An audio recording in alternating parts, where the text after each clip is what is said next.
Etymology here, and I'm back to talk about the Fallout series and my thoughts on it. Um, I thought it was an okay series. I was going into this as a normie. I have not played the games. I have been interested in the lore though. I've watched a lot of the lore videos on YouTube through the coming years. I did nearly play one of the games. I think it was Fallout 76, but then all the controversy came out about that game and how crap it was, so I backed away. So I am coming at this as I would say, a complete normie. I know some of the lore. I know about the Brotherhood of Steel. I know about the Enclave. I know about the New California Republic. I know a bit about the universe, but I would still consider myself a normie as I'm not fully aware of everything. Like, Nuka Cola I get, but there's other things that I think if you're a massive fan of this show, the small details you will probably get and I wouldn't. So that's where I'm coming from. A complete normie. I know some things, but not everything. So does this show do what Halo should have done, which is try to bring in normies into this universe and maybe get them to a point where they might play the games? I would say yes. I think this show does a fantastic job of introducing you to this universe. It shows you how bad it can get for humanity, how good some people can be. It shows you that when you live in, a terrible place, you can sometimes be a good person or a bad person. And some people who you consider to be bad aren't bad because they're bad people. It's just the world they live in where you have to be, which is definitely shown by Walden Goggins' character, the Ghoul. By the way, Walden Goggins, he has been on a tremendous run recently. Like this show, The Immortals, Immortal. He's doing fantastic so far. And he was just such an amazing character in this show. You've got to give him massive credit. I mean, the Ghoul, you start off not really liking the character, but throughout the series, he starts growing on you. He's just such an interesting character. And I love the flashback stories that you got from his character and explaining, like, how and why certain things happened. And yeah, it was just so great to see a character who's not just a good guy or a bad guy. He's a grey character, and that's what I loved about him. He's the best thing in this show. Like, the Ghoul definitely takes the lead in this show. As for the lead character, Lucy McLean, I think she is a great character too. I wouldn't say she's the best character, but I wouldn't say she's the worst. And I would say she does come very close to the Ghoul, as in one of my favourite characters in the show. And I loved what they did with Lucy. I mean, her story is basically she's from the Vault. She's had a very privileged life. Some would say an easy life compared to people on the surface who have dealt with the fallout and all that stuff. And when, she's in the bunker, she's a normal girl. Then you have the scenes that happen in the Vault, because you haven't got spoilers yet, but the scenes in the Vault and how she can then turn into a badass, I would say. And I loved how, they didn't try to take away her femininity or try to make her into this, like, Mary Sue character. I know that's been somewhat of a complaint from some people, that when she'd gone to the surface, she apparently had it easy. And I just cannot disagree with that more. I mean, yes, she's a nice person. Yes, you can also say a bit dumb when it comes to dealing with people on the surface in the Mojave and all that.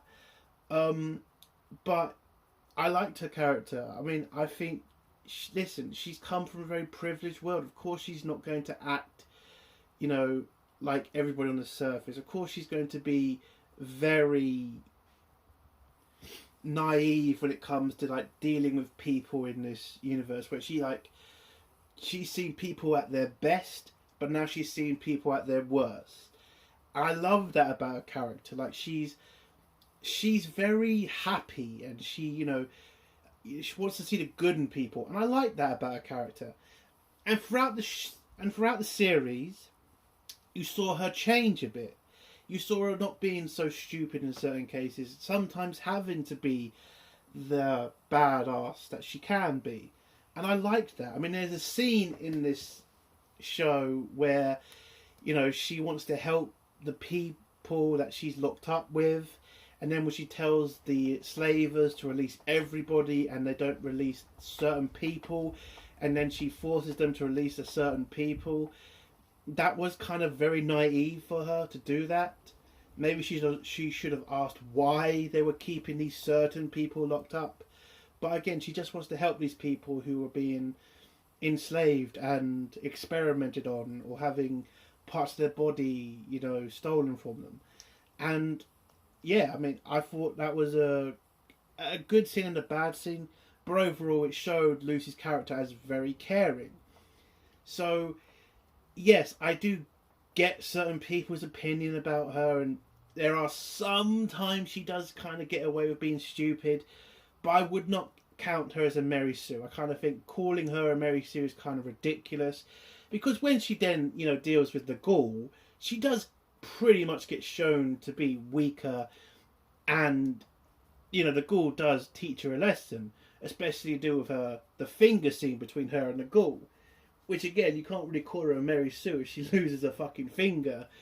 I mean, I know she gets it straight back, but you know what I'm talking about. Again, a Mary Sue would never have been put in that position. She would have escaped the Ghoul automatically.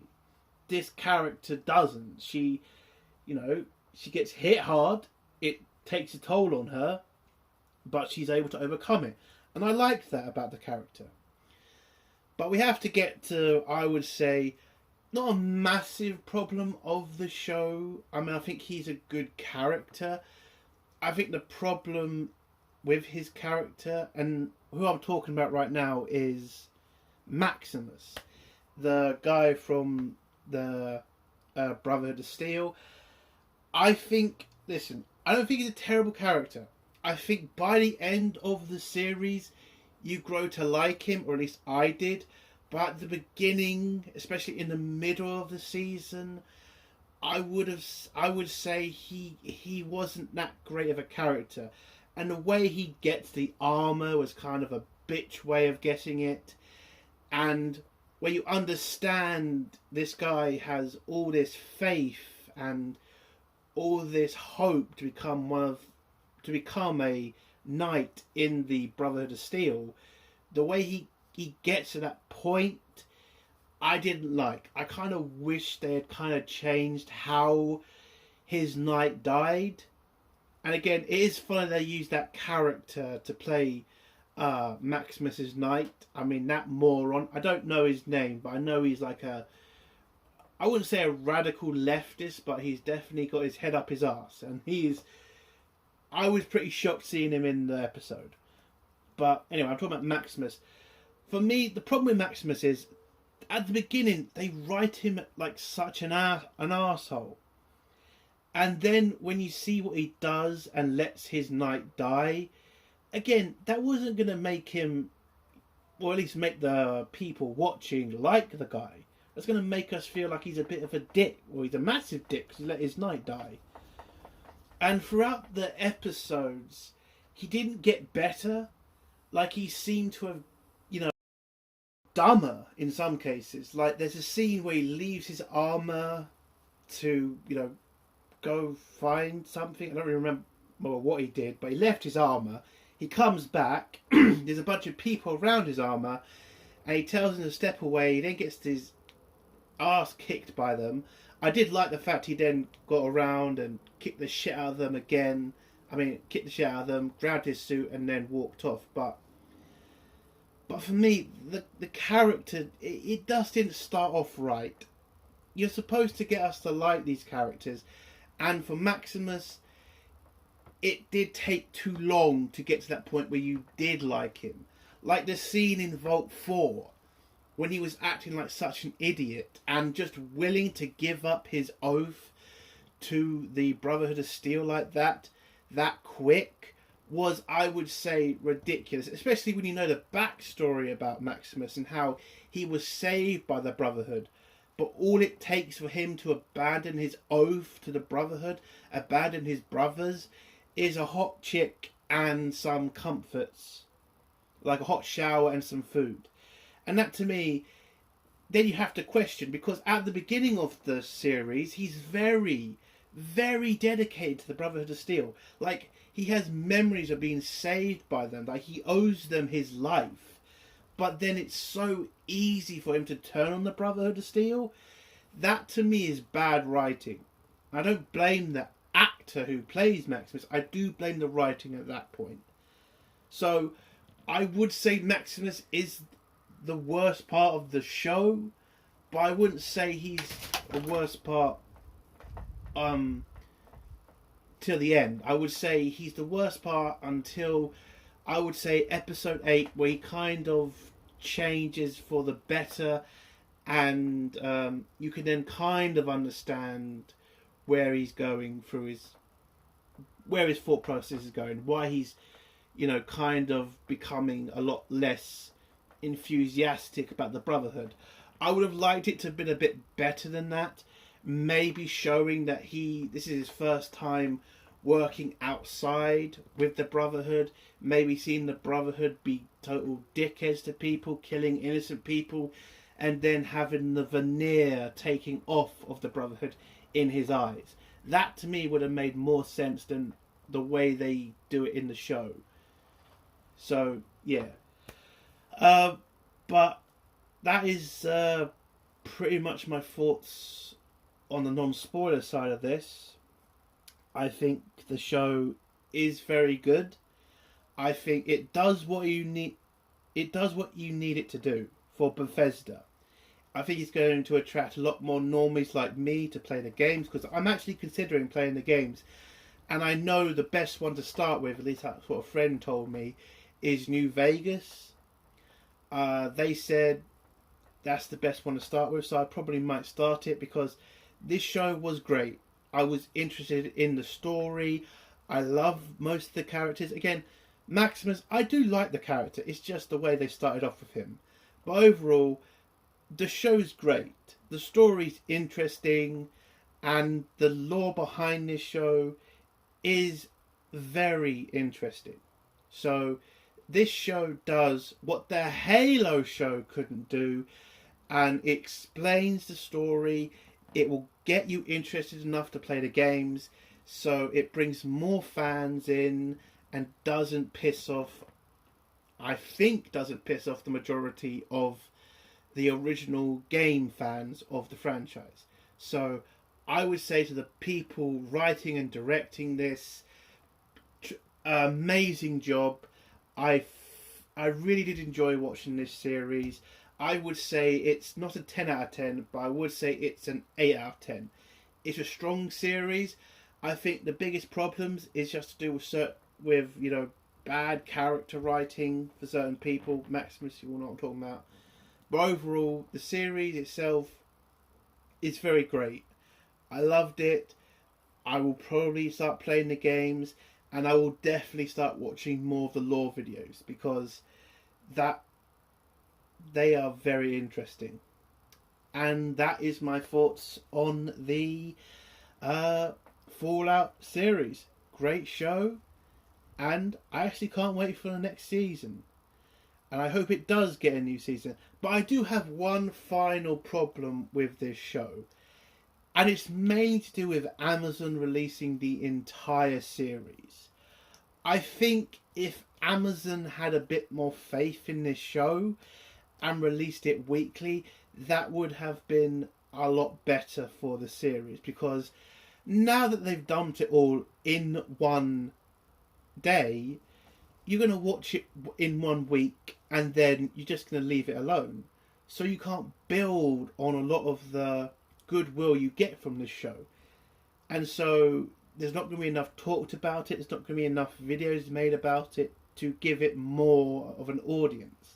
So I would say that's a big problem for me, and that's one thing I would put against Amazon. And I think this might have shown that Amazon didn't have a lot of faith in the show, so they decided to throw it out in one day and probably test the waters, I would say.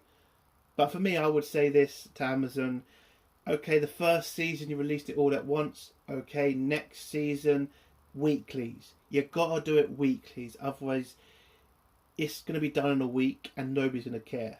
So yeah, that's one minus I would give the show. And yeah, that's the end of my review.